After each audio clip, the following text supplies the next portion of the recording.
I am live. So, anyone let me know if they can hear me live chat, please? Thank you very much.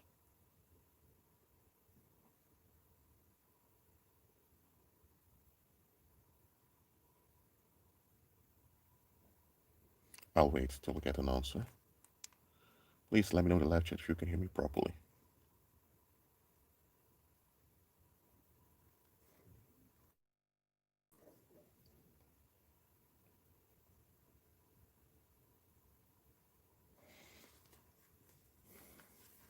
This live stream is going to be about knowing what you're dealing with. The reason I'm making a live stream about this is because it happens too often that believers simply don't know what they are dealing with in daily life. And that is quite disturbing.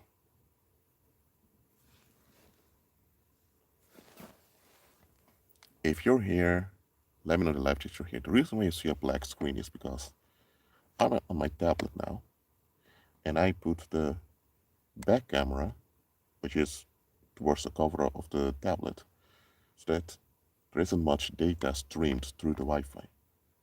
Because if I put on my front camera, there would be more data being streamed, and there's more chance of buffering or connection failure or whatever. I don't want any of that.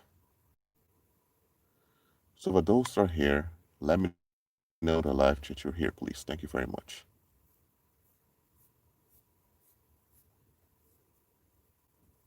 And let me know if you can hear me clearly. That's very important.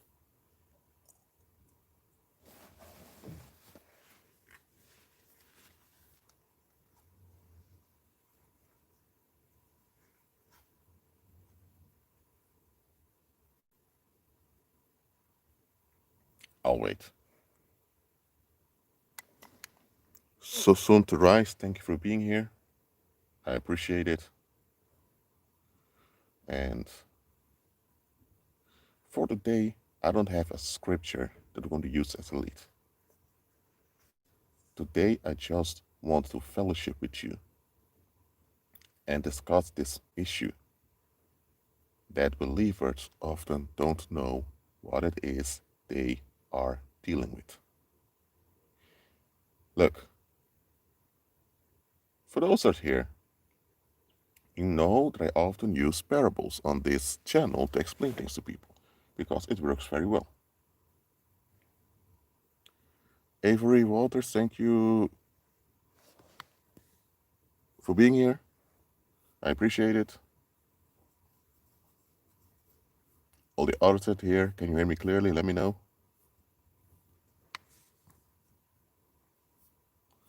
So, knowing what you're dealing with. How many of you would go to the supermarket not being sure if you're going to find what you're looking for? Let me know in the live chat. Chuba, thank you for being here. I appreciate it. Just let me know in the live chat how many of you would go to the supermarket not knowing where you're going to get what you are looking for.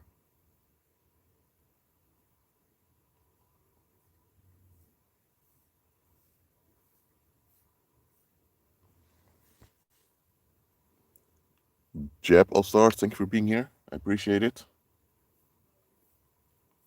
Now, the reason why I asked that question, if you would go to the supermarket not knowing whether you would get what you want, it is because people seldom do that. I'm saying they never do, but they seldom do it. When you go to the supermarket, you go to the supermarket that you are aware of provides what you need. Because some supermarkets don't have certain products. If, for example, if you're looking for cornmeal, then some supermarkets don't really sell that, they don't have that in stock. So you go to a supermarket where they import a lot of foreign goods. If you are in a country where cornmeal is not the norm, if you're in the Americas and cornmeal is quite normalized, so then in most supermarkets you will find it. In any case, let's say now that you have a Walmart just 200 meters away from your home, and there is this Chinese supermarket 2 kilometers away. If you want to get noodles, just instant noodles, you just go to the Walmart. Why? Because the Walmart's quite close and it offers things at a very cheap price. But if there's a specific type of noodle you want that's only sold by Chinese shops, then you have to go to the Chinese supermarkets 2 kilometers away. So, if you want a specific type of Chinese noodles that only is sold by Chinese shops, then you don't go to the Walmart. If you know that they likely are not selling it. Or if there's specific herbs from China that are sold exclusively by Chinese supermarkets, then you go to the Chinese supermarket 2 kilometers away, not the Walmart. So if you are going to the Chinese supermarket to get some noodles, but people are not aware that you're looking for a specific type of noodles, they may ask you, but why don't you just go to Walmart? It's 100 meters away from you. But if you explain to them, I'm going to the Chinese supermarket because this specific type of noodles I want is only sold there, then they say, aha, I get it now. This sounds logical, right? You decide where a place is worth to visit based on what you're looking for. Now, what if people see you going to the Chinese supermarket even though there's a Walmart nearby? They can ask themselves, okay, why is he going to the Chinese supermarket if there's a Walmart nearby? It can be that what he's looking for is not provided by Walmart. That's what people can ask. But what if people suddenly make the conclusion, he's dumb, he's stupid, he has a Walmart 200 meters away, but he goes to the Chinese supermarket 2 kilometers away. Something's wrong with that guy. If people would have done the second thing, they would be putting you in a negative category. And then let's say people around me can talk about saying that guy is stupid, go to the Chinese supermarket 2 kilometers away. And what if people now believe in this image of you, that you're just dumb individual who can't process things properly? Eventually they will treat you this way. Eventually we don't take you seriously anymore when you say something. So now because people have a negative perception of you, people tend to avoid you because they don't want to be associated with a negative perception, people holding on to you. Now in this case, what did you do wrong to cause people to have a negative perception of you? You didn't do anything wrong. You just went to the Chinese supermarket instead of the Walmart. But people that are so invested in the Walmart are offended that you don't prefer the Walmart or the Chinese supermarket. So just because you didn't do what they expected you to do, now they have offense. And now they're lashing out. Now the example I give on to you, just right now, it's a quite extreme one, I understand. But realize that that's how worldlings think in general. That's what their default way of thinking. They have a default black and white thinking in which you either submit to their expectations, and when you do that, you're a good guy or a good girl, or you don't submit to their expectations, then they become upset and you're a piece of shit. That's how they see you. One of the two. Either you're a piece of dung because you don't validate their expectations, or you do validate their expectations and you're the best thing ever.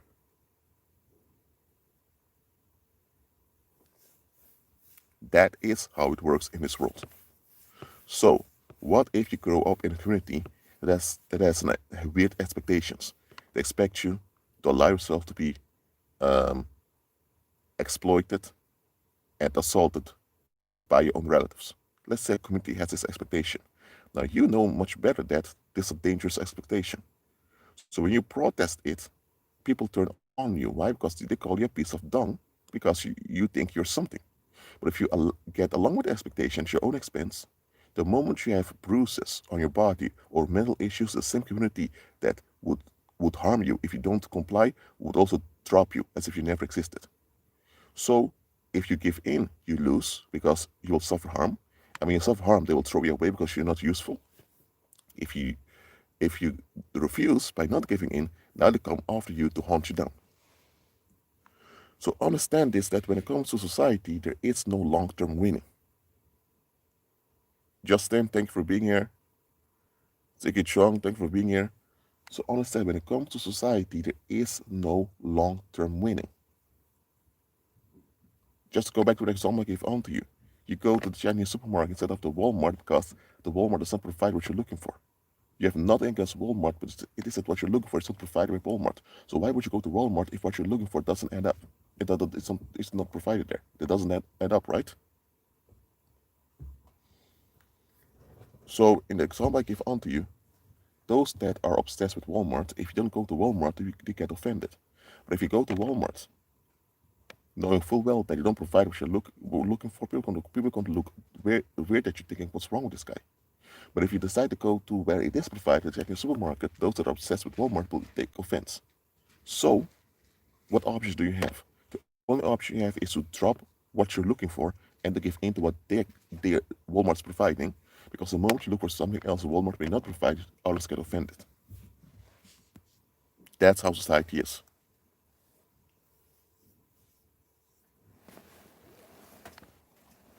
So, one thing you need to understand about society is that nobody is allowed to be safe.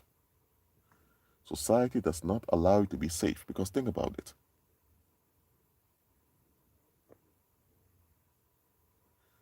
The moment you are completely safe from any type of violence or any type of negative energy, society cannot blackmail you into complying with these expectations anymore. So they don't want you to be safe. They want you to be available to be exploited and to be dumped upon. That is what society demands. The moment you refuse this, which is the right thing to do, they'll come out with you with revenge, thinking, no, no, no, no. You don't give in to our expectations, you feel rejected. Now it's your fault, you are in pain, we need to lash out. And they'll play the victim while they're lashing out on you. If you give in at your own expense, they will be happy with you, but then they'll drop you the moment you are falling apart. So where is the winning when it comes to society? The winning does not exist. But society fakes it as if there is winning. They love bomb you with success stories of people that made it through hard work just so that you would invest. Because society needs your investment to remain in existence. So it it doesn't care about you, but it wants you to be alive to be a source of supply. But to be very direct, that it only wants you as a source of supply, it will not work. So it needs to love bomb you, that you think that it cares about you, that it has its best interest, your best interest at heart, just to catch your investment. And once you are investing, you begin to realize, hold on a minute, where are the rewards? Then they tell you you're not working hard enough, you need to work harder. And when you are working harder and you're getting a mental breakdown, you also, okay, but where are the rewards? I've been working very hard. They'll tell you, well, you just need to believe better. Then suddenly they will come with all types of errors you've done wrong, and that's why you don't have the reward. But they never informed you about those errors before. So they will always have some weird reason why the rewards simply don't come. Now let me give you another example to you. Let's say you want to order a PS5, PlayStation 5. Okay? You go to ebay.com, for example, or to amazon.com, or to some big website where they sell the PS5. You see the PS5 and you see they have it in stock. So you click order and you pay with your credit card. You have your receipt that you've purchased it. And they tell you within 5 business days you have your PS5. So you wait. After 10 days, you still don't have site where you purchase and says, okay, listen, man, I purchased it with my credit card. I got my receipt. I also filled in my address. I did everything that was required. And then the moment tells you, well, sir, you just have to be patient. It's coming, it's coming. Then you call the mail delivery service, you call UPS to ask if there's something wrong with your package. But then UPS tells you that the trace code you've given to them does not exist. So the UPS tells you to go to the police and to give a report because you've been scammed. Now, you paid quite some money for this PS5.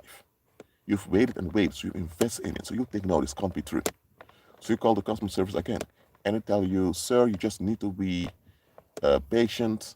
And sir, did you fill in an import form? And you tell them, why do you need to fill in an import form? I'm a U.S. citizen. I pay in US dollars. But then they tell you, well, the PS5 is imported. You didn't fill the import form. That's why it can't go through the customs. So you just need to fill an import form. I'll send you the import form through email. Then you ask her about, man, why didn't people tell me this the first time I called? Or why didn't they even tell this on the website when I was ordering it? Then the woman did not answer. So you get the form, you fill it in, and you send it. 10 days go by, nothing has come. What would anyone else conclude here? You've been scammed. And the fact that you ask questions shows the scammers that you are aware of something is off. And now, because you are invested in the outcome, you are more likely to believe the nonsense that they're telling you. A stranger here who goes online and reads your story on a forum will immediately see you've been duped, man.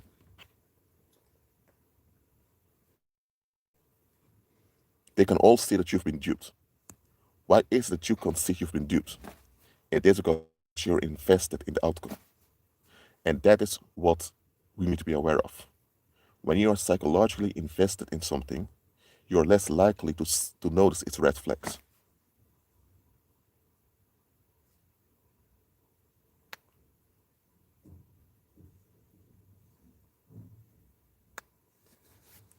So, here's another thing about chasing your dreams. Those dreams you have, who shaped them inside of you? If a little boy wants to be a firefighter, it's because he encountered firefighters and he saw that firefighters were praised by the community. And because as a child you want to be embraced by the community, he thinks, I want to be a firefighter. Or if the child has seen a doctor and witnessed the parents talking good about doctors, you want to be a doctor. So the desires that are inside of you are shaped inside of you by environment.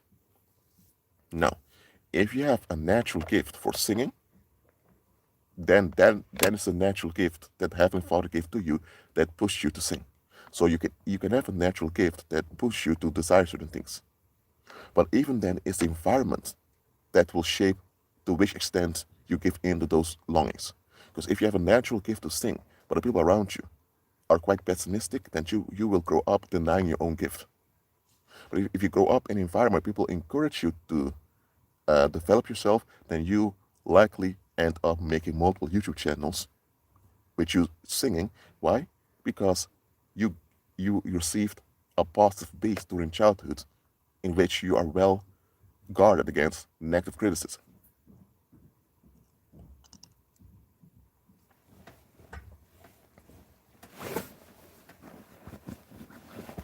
So the dreams a lot of people have, who shaped it inside of them? That's a lot of things people don't ask. Because here's the thing. Society wants you to be a supply for them. So society is going to give you certain desires to chase after. Society, for example, I mean, in feminist societies have been um, where feminism has become dominant, like in Western societies. They show young girls those female professionals and tell girls you can become whatever you want. They put out those role models, those female success stories out there, and then tell girls just need to work hard, not rely on a man, and she will make it. So the desire to be an independent woman is something that society put inside of those girls. But those girls, when they're teenagers, think that the whole idea of becoming independent is a natural thing that they want. But that's not true. The desire has been shaped inside of them. So what happens is because they don't realize that this desire is something that's been shaped inside of them, they think the desire comes from them, and that's why they're so motivated to go after it. And when they encounter the burnout, when they encounter all the stress and all the difficulties, they will now ask themselves, why do I encounter so many difficulties? I'm just chasing my dreams. First of all, that dream wasn't even yours to begin with. It wasn't your dream. It wasn't. It was a program society shaped inside of you. And now that you're chasing the program, thinking it is your dream, now you face all types of difficulties. So what happens? Now the young lady wants answers why she has so much difficulties chasing her dream that she thinks is really hers. Now, first of all, the dream she's chasing is really a program that goes against her feminine design, telling her she shouldn't rely on a man, that she should be independent. No human being is independent. No human being can function separate from the community. So the whole idea of becoming an independent woman is nonsense. but she thinks it's real, that it comes from her own. So then the same system that shaped this desire inside of her will tell her it's because of men, oppressive men. Men are your enemy. So they keep feeding that hoax that they shape inside of her, and eventually she will be told you need some spiritual aid. And then they will tell her you can go to you can go use tarot cards, or you can use horoscopes, or you can use this or that charm. So little by little, she is being led into devil worship, and she's not even aware of it. And she ends up as a feminist witch, later deceiving other girls in the same thing she's been tricked into. And she's not even aware that she's now an agent to deceive others into the same misery she ended up in. She still thinks it's a fault of the patriarchy of white male heterosexual oppression that she's where she's at, even though it is because she's been scammed from the time she was a little girl. Now, that example of how in feminist societies desires are shaped into young girls, and those desires are perceived by those same women as being their own, that is the scam that causes many of them to end up defective later in life. So they are set up even before the sexual development begins. And TV, since the 1960s, helped a lot in doing this. Before the 1960s, it was a bit more difficult to shape desires into people. It happened throughout human history, but before the 1960s, it was a bit more difficult. Since the 1960s, though the TV, we human beings are visual creatures. That's why, since the 1960s, TV has helped into shaping desires in people very, very instantly. If a child watches TV just 10 minutes a day, that is sufficient to shape desires into the child's mind.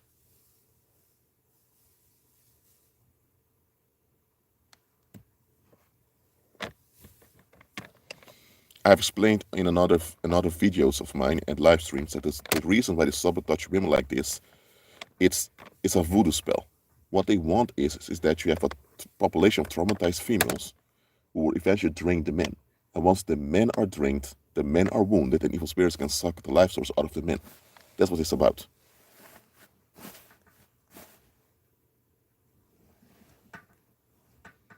So do you understand what I've just explained? Let me know in the live chat.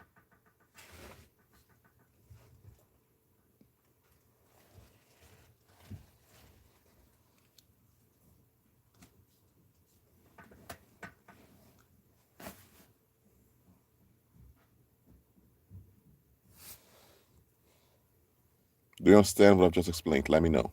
I'll wait for an answer. Okay, people understand it. So get this. The desires you have, as well as the expectations you have of life, are shaped in you by where you grew up. If you grew up in a very conservative household and it was very toxic and you realize it's toxic and now you wanted a way out, then liberals, you may meet liberal friends in high school and now you cling on to liberalism so very much. You didn't grow up in a liberal household, but here's the thing. You were pushed into liberalism by the toxicity of conservatism.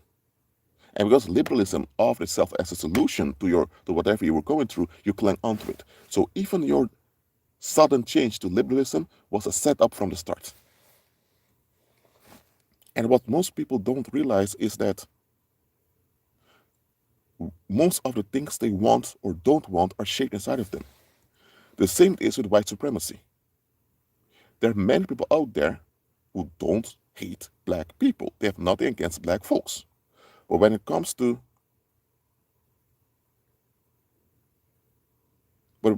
daily life, they tend to bypass excellency in black folks. You may have a black doctor from Nigeria who has his own company that employs over 3,000 people, also in Latin America. Okay? And this visits Colombia. He walks around. At a business conference, people think he is just a a student or someone who wants information. And he has a manager who is this blonde-haired, blue-eyed Norwegian who works for him. But everyone listens when the blue-haired, blonde-eyed manager is talking because they think he is the owner of the enterprise. So this blonde-haired, blue-eyed manager has this very inspirational speech. But then he tells them that the reason he got so far was with the help of his employer, and then he tells Mr. Temitope to come forward. Then people think Temitope, that name doesn't sound European. And then this small Nigerian guy walks up with a Nigerian accent, and people are shocked. They're thinking, was this handsome, tall, white guy inspired by this tiny black guy?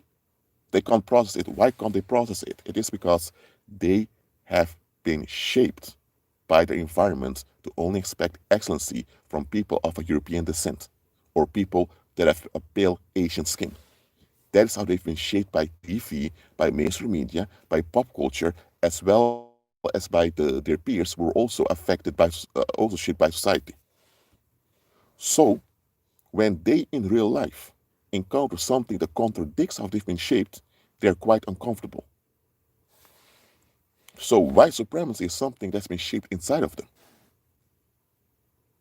But if you would confront them, they would say, I'm not racist. And here's the thing, many of them are not.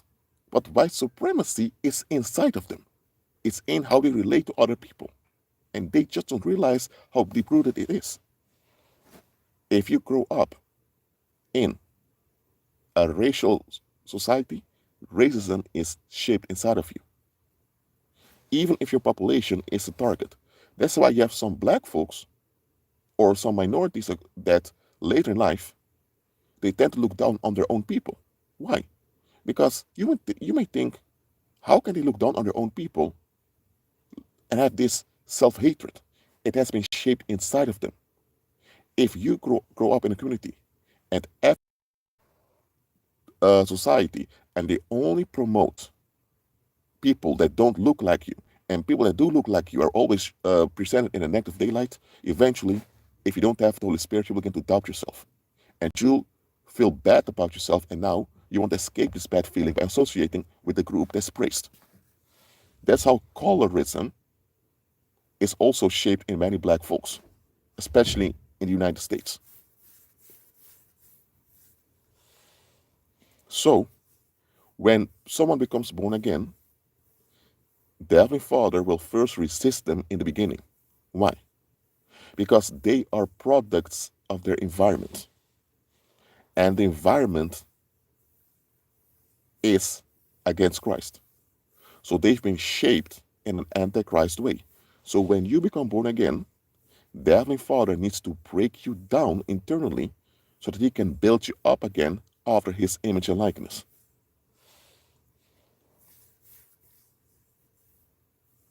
And that is why, after you become born again,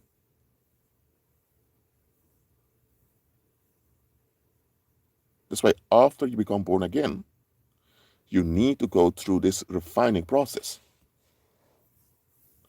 And here's the thing, the term race is a political term. I already explained it in another live stream. It's ethnicities. So if you have your own ethnicities, you can face discrepancies and issues of your own ethnicity. There's nothing wrong with that. But it goes too far to simply want to be part of another ethnicity just to avoid the issues that happen within your own ethnicity. And this type of escapism is common in the world. It's common everywhere where white supremacy had some type of influence. But this live stream is not about white supremacy, but it's an example I'm using that things have been shaped inside of you. So what we need to understand, believers, is that most people out there are shaped to self-sabotage. Most of the people you will encounter out there are self-saboteurs. They are contradicting themselves, and they're not even aware they're contradicting themselves, because self-contradiction is what is shaped inside of them. Self-contradiction is what has been rewarded throughout their upbringing.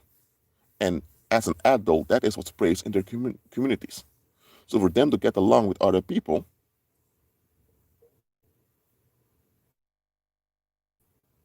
when they get along with other people later in life, they get along with the program because the program is all they know. And as an adult, they don't want to be socially isolated. So they get along with others, and because the others are also self-sabotaging, they end up self-sabotaging. So worldlings are shaped into becoming time bombs. With some, it's more relaxed because they have a supporting environment. With others, it's more intense because they were quite neglected by the community. But whether someone's completely neglected and he turned into a psychopathic time bomb, or whether someone was, how to say, relieved by a warm environment, and that's why they're only sexually ashamed and defective, it doesn't matter. We were all shaped into becoming time bombs.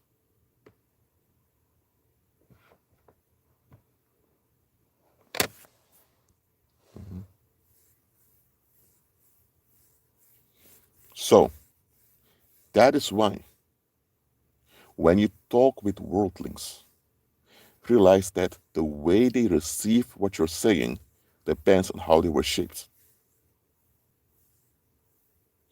If you, if someone grows up in, for example, in Korea, a country which has been colonized by Japan and where the Japanese Imperial Army committed a lot of crimes, when you begin to talk about um, the Japanese miracle of the 19th century, they'll tend to feel uncomfortable because it reminds them of all the bad stuff that happened to their ancestors.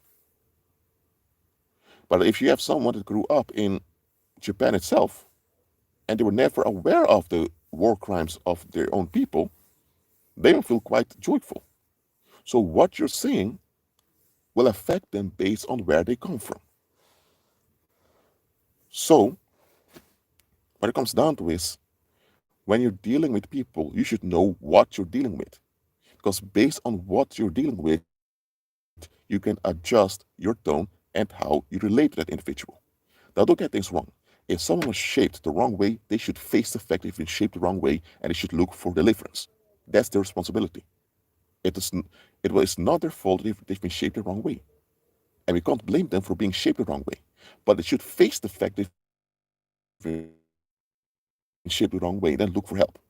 So it's not meant for us believers to walk on eggshells just not to upset other people. That's not what we're meant to do. Okay? So it's not meant for us to walk on eggshells just not to upset other people. We're not going to do that. We're not going to operate in a fear-based mentality just that others are not triggered. That's not what I'm talking about.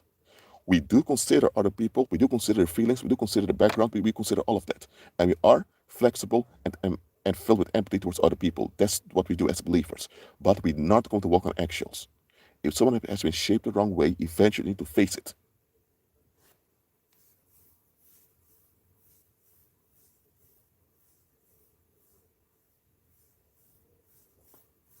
So everyone you encounter out there has been shaped into self-sabotage. And the reason most people can't see it because the self-sabotage is enabled by the group.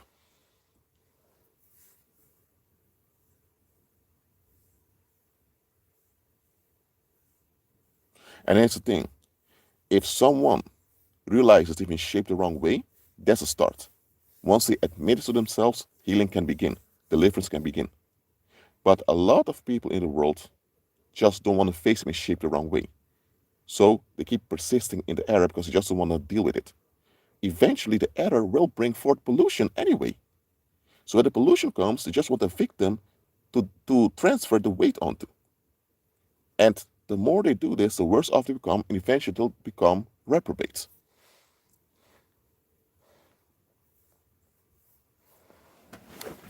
So if someone is just self-sabotaging because they don't know any better, that's different. You can deal with such an individual at an arm's length. But if someone doesn't want to face anything and they become delusional and dangerous, you simply avoid them. So you cannot confuse a reprobate with someone who's just a sinner. Because the moment you confuse a reprobate for just a sinner, then you're endangering yourself. Because you will now think, I can address this individual properly. And the moment you address the individual, they're triggered and they explode.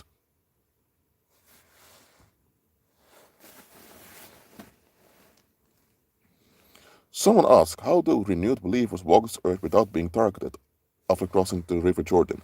The way we do it is that we anticipate every encounter we have. We take charge of every encounter we have in daily life. The whole mentality of just living your life in your routine and being left alone, that's something we need to unlearn. That will only do us harm. What we do is, we know the type of world we're in. We know that people by default are self-sabotaging. We know that some of the self-saboteurs have turned into vile monsters. We call them reprobates. Okay? So we know that there are reprobates out there. Dangerous folks who are about to explode anytime the reality challenges them. What do? Christ said, I sent you as sheep amongst wolves. Be wise as serpents and innocent as doves. So we are flexible as serpents, and we're practical that that people cannot accuse us of anything. So we anticipate every encounter by using our spirit abilities on the masses. You will be targeted no matter what, but it doesn't mean that you just have to allow all the bad stuff to happen to you. Okay? You can be ahead of the retaliation, so that when the retaliation happens, the retaliation fails. Let me give an example, okay? Let's say you're a Taiwanese woman, okay? You grew up in Taiwan and you're a female believer. And you know now that, let me say this, let's say you don't know it, but there is this contention between mainland China and Taiwan because of some historical thing. Let's say you're completely ignorant of this. I'm not sure if this is possible growing up in Taiwan, but okay, let's say it happens. You're a female believer, but you're completely ignorant about the political conflict between mainland China and your country. Okay? So one day, you encounter Chinese folks from mainland China. They are part of your ethnicity. You speak Chinese just as they speak Chinese and get along with them. But then comes the historical topic of the Second World War and the aftermath. What happens is that the Chinese from mainland China will perceive Taiwan as a province of China that's in rebellion. And they're quite firm in it because they're quite loyal to mainland China. You, at the other hand, when they hear you talk about Taiwanese liberation, all of that, they'll feel upset. And now there's conflict. And you think, why there's a conflict? Now here's the thing. You were not informed about the context of both countries. Yes, they're both Chinese folks, but one shaped a different way than the other. So, by deciding, okay, what, I'm going to be in contact with people from mainland China, let me do my research to see how mainland Chinese culture is, how it differs from my own Taiwanese culture, and let me pray, decree, and declare peace ahead of me. And by doing that, by decreeing and declaring and praying peace ahead of you, people that are about to escalate already walk away from you. So the people you will encounter in mainland China will be only people that's safe for you to be around. So you both do your natural research as well as sending peace ahead of you, and by doing that, you've managed the encounter before it happens.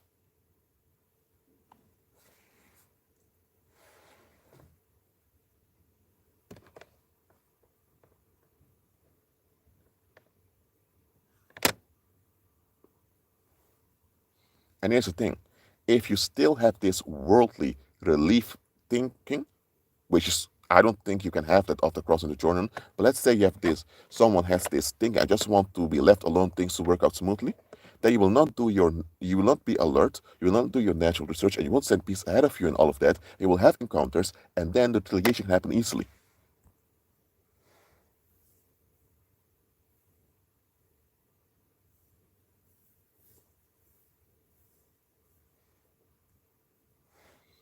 Steve, you're telling the truth. Some of these people, you can't even give them the truth. They're ready to take your head off. That's why we anticipate all the encounters we have.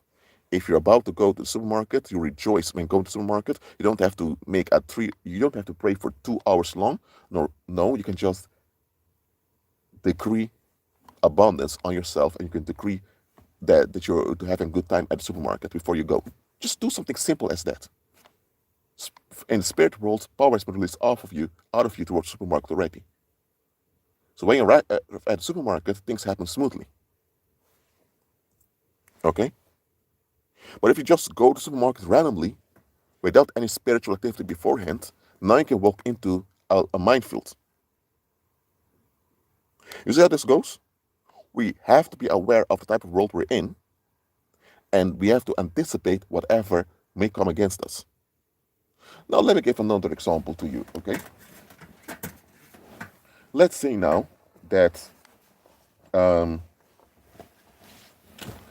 you are at a party, or let's say a wedding, and everyone's having a good time. Okay? And while you're at the wedding, you suddenly feel off. Okay? You feel off. And then you look around and you notice some of the bridesmaids are looking a bit annoyed at the bride. And you think, what? You think to yourself, why are they looking so annoyed at the bride? And you feel a bit weird because of it. And since then, you don't really enjoy the wedding. Then, internally, you begin to pray, and then you get a push by the anointing, leave. So, you say goodbye to everyone and you leave. Even though the wedding still goes on for a few hours more. They're about to eat cake, they're about to eat soup, they're about to eat chicken, lamb. So, the feast still needs to work out. But you got in you to leave.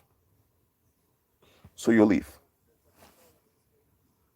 And then when you're at home, you feel uncomfortable with the idea of contacting people on social media, so you don't even contact them. Later you find out that the bridesmaids were really upset with one of their friends marrying, and they all spread rumors around of her sleeping around and all of that, which were all not true. They tried to sabotage the marriage.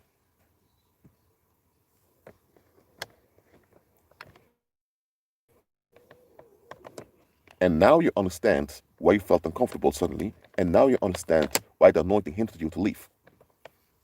Because you are on good terms with the bride. So sooner or later, they would involve you in the smear campaign, but because you were gone, they forgot you were even there at the wedding. So they didn't include you in the smear campaign. So if you stayed at the wedding till late, you would have been included in the smear campaign. But because all of them forgot you were even there, they didn't include you in the rumors, and because of that, you avoid a lot of psychic violence. Because of that, your reputation has been secured, and because of that, you encounter a lot of difficulties. So you avoided a lot of psychic violence, you avoided accidents, you avoided joblessness, you avoided a lot of stuff by just paying attention to your inner radar and then obeying the Holy Spirit. That is how we ought to function as believers. This whole idea of just waking up, brushing your teeth, taking a shower, putting on your clothes, and just doing doing your routine without being hindered. That's what worldly people look for, and that's why they're trapped all the time. That's why many of them end up victimized and their lives taken before their time.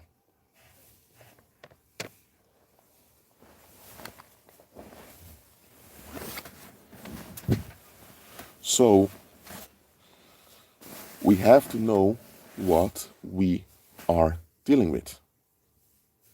We have to accept it that that's how we need to operate till Christ returns. And because we have the power inside of us, it will not exhaust us. Okay? Because we have the power inside of us, it will not exhaust us. So, whenever you're about to do anything in life, always be spiritually active first. Let me give another example to you. Please don't laugh. Let's say now let's say you have a prison, and you have the inmates. They're having their lunch break. They're allowed to go outside to play basketball or whatever in the garden of the prison. So you have this guy called Jack over there. He received a sentence of 10 years, and the other guys received small sentences of some 2 years, some 4 years. There are like three guys who receive a life sentence. So all of you guys are there, you're socializing, and then everyone begins to tell why they're in prison. One said, well, I forged checks of my boss, and that's why I got 2 years in prison for fraud. And another one said, well, there was this guy at the pub that had a big mouth, so I shut his mouth, I smacked him down. However, he ended up in the hospital. He became paralyzed, so I got 10 years. Some other guy said, well, I arrived at home, and my best friend was sleeping with my wife, and I lost it, and I beat the hell out of the guy. He ended up dying later on, so I've been sentenced for manslaughter, and I have 40 years to life here. So all of those guys began to tell why they're there in jail. And then you have this guy, let's call him Joey. And Joey tells them, well, the reason I'm here is because a burglary went wrong and I have to spend life in prison. All of them look at him, what burglary went wrong? What happened? And he tells them, well, there was this beautiful house over there. It was so well decorated. I thought, man, I need to get in there to check what they have. So he just ended in one day on a free Saturday after he came from work. And I just entered in. I was not aware who was at home. A struggle happened. The individual, in trying to defend himself, ended up falling down the stairs. He died. And a few days later, I was arrested, and here I am. So,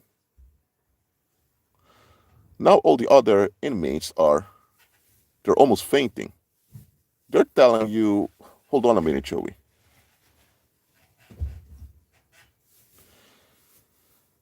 You saw a house, a very big house, as well decorated, and you just decided to walk in. You decided to break in just like that after coming from work one day. You did not plan it. You thought on your own you could enter that big house just like that, walk around stealing stuff and get away and without facing any consequences. So you didn't check whether they have security cameras. You didn't check when they were at home. You didn't surveil them for a while. You did not go with some mates because you can't do even if you break in. How do you carry all the stuff on your own? So you didn't have a car with you. You didn't join with some friends to help you out. You just saw a house, got excited, broke in. It went fatal, and now you're here.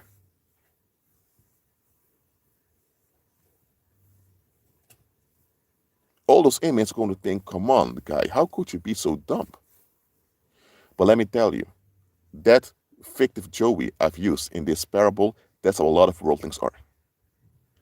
They just act based on emotion and based on attachment. Emotion and attachment, that's how they operate. They don't think, they don't examine, they don't self-reflect, they don't test anything, they don't want to look at the bigger picture, they just want to follow the attachments and emotions that that are shaped inside of them and not be challenged. So look at this. If society shaped desires and expectations inside of you, and you don't want to be challenged, what happens is that whatever is shaped inside of you will play out. And you'll be the one acting it out. So you'll be contributing to something playing out that goes against your long-term well-being. And that's how a lot of worldlings are. They don't want to be challenged because that's too painful, that's too uncomfortable. So whatever is shaped inside of them, they make excuses. If they come from a household where the parents were quite bitter against them, and they now later in life can't handle frustration, they always act out and lash out when they feel frustrated, they'll say, well, this is just how I was raised, or just the way I am. They want to face the fact that they were shaped the wrong way. They don't want to face all those broken parts of them. So they end up acting out the defect the parents put inside of them. And when they encounter bad consequence in life, they'll blame other people. But here's the thing: you are aware that you were shaped the wrong way by your parents, so why not face the fact and seek for recovery? So you don't want to face yourself, you don't want to be challenged. So you only want to hang around people that validate your expectations, but your expectations are wrong nevertheless. So you will still face the pollution. But what happens then is that because they're so invested in those effective expectations, they now want an outlet to excuse themselves. And that's how a lot of worldlings are. And many of such people that persist in denial, they're the ones ending up as reprobates. And even if they don't end up as reprobates, they are enablers of evil. So beware of such folks. They are bad people to be around. They're just bad people. Realize that. Let's see if I missed any question.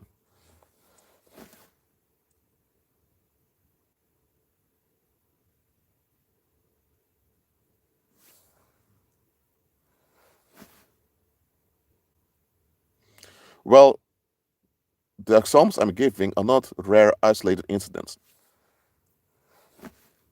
These are stuff that people just don't realize. And the parable of the prison inmate is just a parable. Realize this. Okay?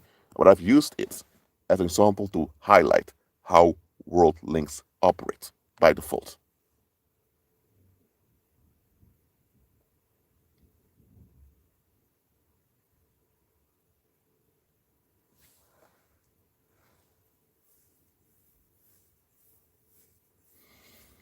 And I get the idea that some of you who watch my live streams have difficulty accepting what the world really is. Some of the comments I get from time to time, and I'm not pointing to anyone personally right now, but some of the comments I get from time to time is more as if some of the believers are complaining about they have to deal with this world for how it is till Christ returns. Well, that's how it is. The world you thought existed does not exist. And for example, Chuang asks, if so, why does nobody talk about this?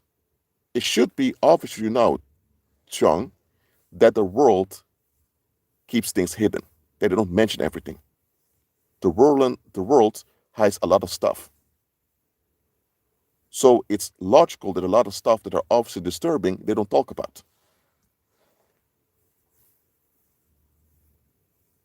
Just because people don't actually talk about stuff doesn't mean it doesn't happen.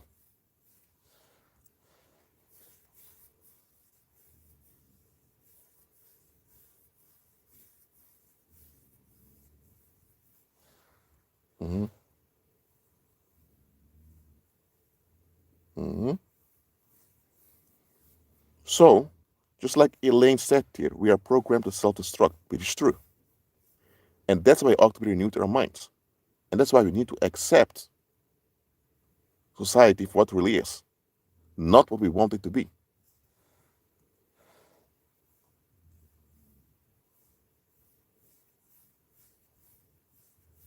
Look, we were all shaped into self-sabotage by society, all of us, especially if you grew up in church. It's because we were not exposed to the real power of the Holy Spirit that we thought we were doing fine. Until we encountered believers really operating in the power, then we realized, oh dear, there's a lot of work to be done. And that's true.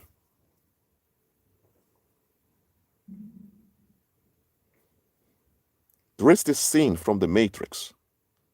Okay, The Matrix is a very old movie. We know that. And in the movie, you have Neo and Morpheus walking, and Neo is being introduced to this whole thing of the Matrix, and they're walking in this simulation in I believe, New York City. And at some point, Neo sees this blonde white woman wearing a red dress. And he's distracted by her, he keeps looking at her. Then suddenly Morpheus tells him, hey, what are we looking at? And Neo says, nothing. Then Morpheus says, oh, you said lady in red? Just look at her again. Then he turns around and sees there's someone with a gun to his face. Now, the Matrix is actually the Apollonians telling you how the world really works. Because in their black magic and in their wizardry, They are instructed to tell the truth in plain sight. So they hide the truth in their movie productions and in mainstream media also. So what that movie shows you is that you see a bunch of folks walking around, black and white, like clones. They're walking around. Then you see this lady in red that's different from all the others. So you think finally someone that has some life in her, someone that will spice up my life a little bit. And that is a deception by the same system. Because that same desire you have for that lady in red will haunt you later on. That's the gun you get to your face. And then Morpheus said another thing to Neo. Morpheus said that we try to, and paraphrase now, we want to save these people, but until they're unplugged from the matrix, they are a potential enemy. Why? Because most of them are so dependent on the matrix that they're not willing to leave it. They'll defend it with their lives. So until they're unplugged, we have to perceive them as a potential enemy. Now, this is quite extreme, okay, this movie, but it shows you the spiritual reality that we are dealing with. Anyone who has not been renewed in their minds can at some point become an asset of the enemy to, to sabotage us or to slow us down or to endanger us plain sight. I'm not saying that those people will literally turn on you, but the fact that they're clinging on to the self-destructive promises of society means that eventually they'll begin to weigh you down.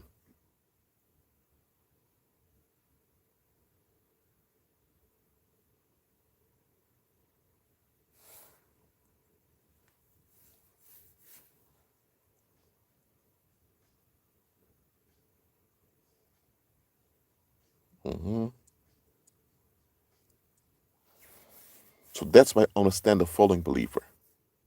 As long as someone is invested in the false promises of society, be on guard with them.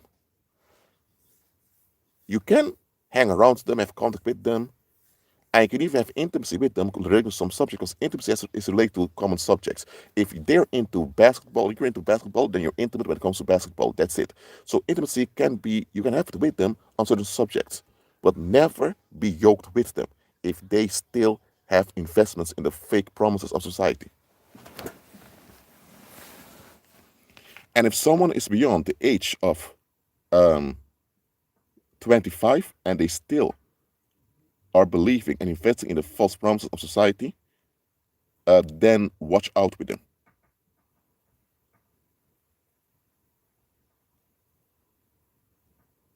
Watch out.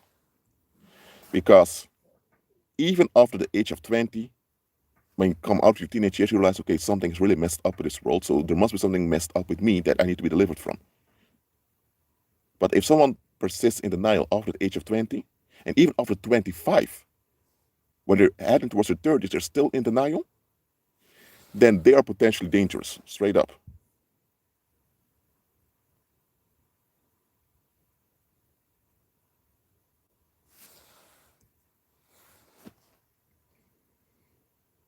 Chong, what's the purpose of your question? Please elaborate on the reason why you asked this. Let me know in the live chat.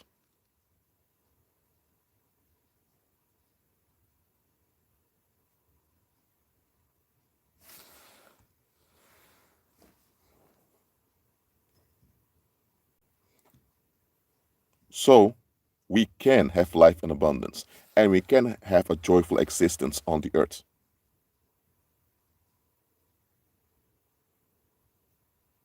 Okay, I got an idea, Chong, that it's still a shock to me and still processing the shock.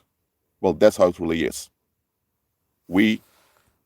Let me say, it's not a burden on us, but it's a responsibility for us to be practical, flexible, and constructive with everyone we encounter.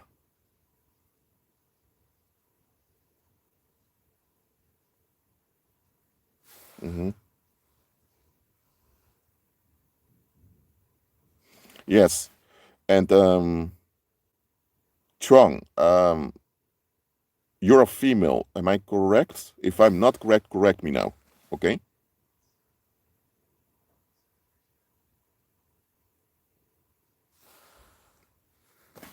I've over 6,300 subscribers, so it's not humanly possible for me to remember all the names and all the sexes of all those people.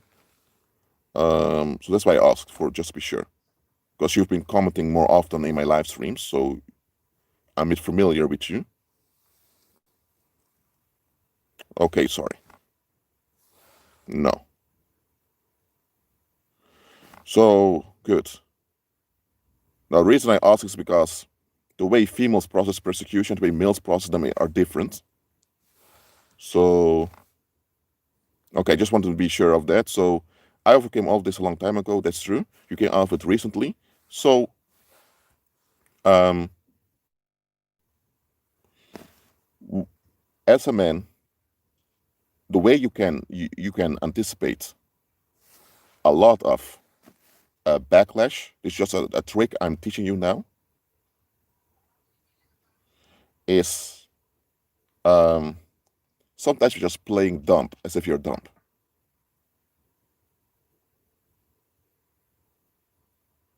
Okay, just play. Let people think you're dumb. This whole idea that as a man you need to stand up for yourself, put people in their place, and have self-respect of that, unlearn it. Let people think you're dumb. Let them think it. If they, but now you say, "But shit, what about your reputation?" Look, if people think you're just silly, but you're still valuable, let them think it. Let them realize you're valuable. But if they see that you're valuable, but you're just silly, if they think you're silly, let them think that.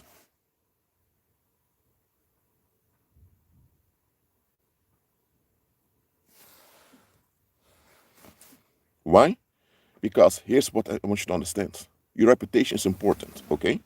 But the moment worldlings really see you for what you really are, a very powerful being, because you have the Holy Spirit inside of you, the moment they realize the impact you can have with the power inside of you, the moment they really see your potential as a believer, they'll lose it. So sometimes it's practical for you to just let people think you're silly. Okay? Because here's the thing, both female believers and female believers as well as male believers will go through retaliation. But male believers will get it harder because the world has issues against males being masculine. Because for thousands of years, the world has been governed by sodomite pimps. So when a man operates in healthy masculinity, the world tends to be uncomfortable with it.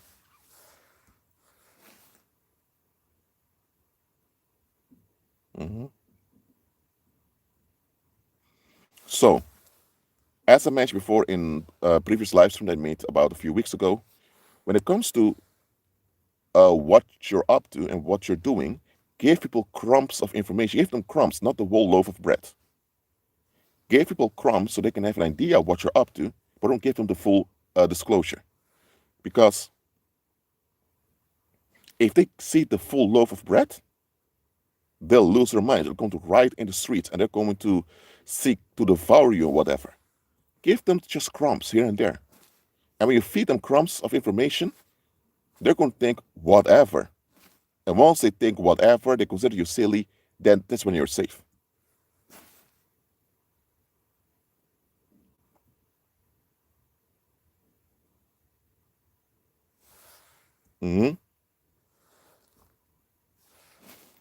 Well, keeping yourself mysterious is a good thing, indeed. As long as it doesn't go so far that people get anxious because you don't know anything about you. So give them crumbs here and there, remain fake, and because you remain fake, if they want to know more, they need to justify to you why they want to know more, and they can't do it, so they'll back off.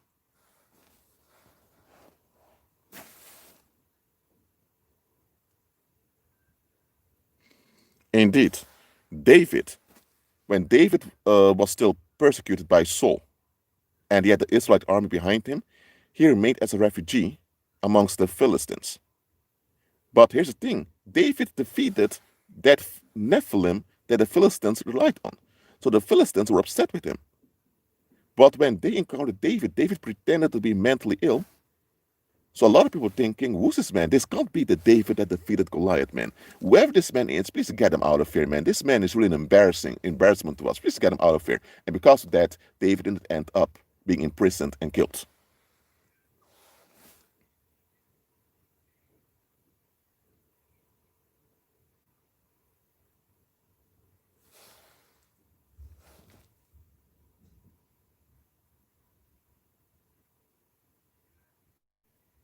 Just like Justin is saying here, don't let them know what the Spirit is saying because they're not led by the Most High, no. They're led by society. So indirectly, not directly. If it's directly, that means they're possessed. But that means that they are literally possessed. But indirectly, they're led by evil spirits. So worldlings are indirectly led by evil spirits. Those who are led directly by evil spirits are either sellouts, or they're involved in the paranormal, or they are possessed. Not everyone in the world is directly led by evil spirits, but everyone is indirectly led through society.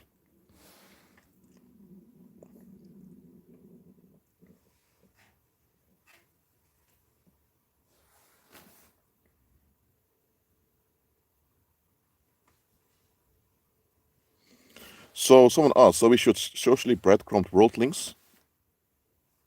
No, I won't say it like that because that sounds a bit that sounds as if we are just tricking them into, it's as if we're taking advantage of them. No. What we do is when it comes to information about us and where we go, we give them breadcrumbs just to deter them from um, developing an obsessive clinging onto us. Just like Christ said, never let your left hand know what your right hand is doing.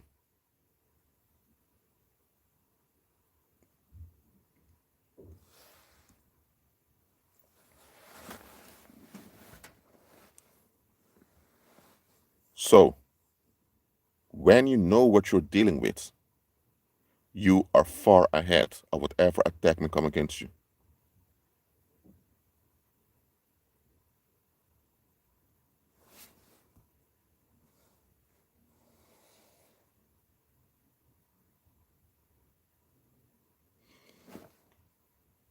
It's not lonely to walk with Christ. It's just that you need to realize you can't relate to worldlings in the relaxed way you used to.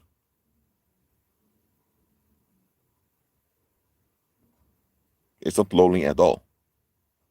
And here's the thing, because you're not because you're not operating in attachment and emotions anymore, like the world taught you to, you now can experience life to the full without all the toxic restrictions on you.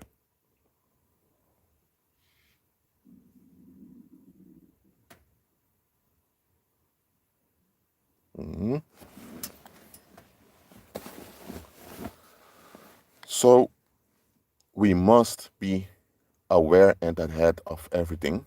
Now, I'm not saying that we have to charge ourselves with securing every outcome. We're not doing that. So we're not worrying. We're not worrying to make sure everything works out. That's not what we're doing.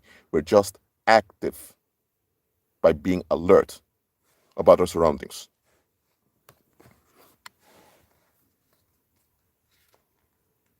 That's what we are.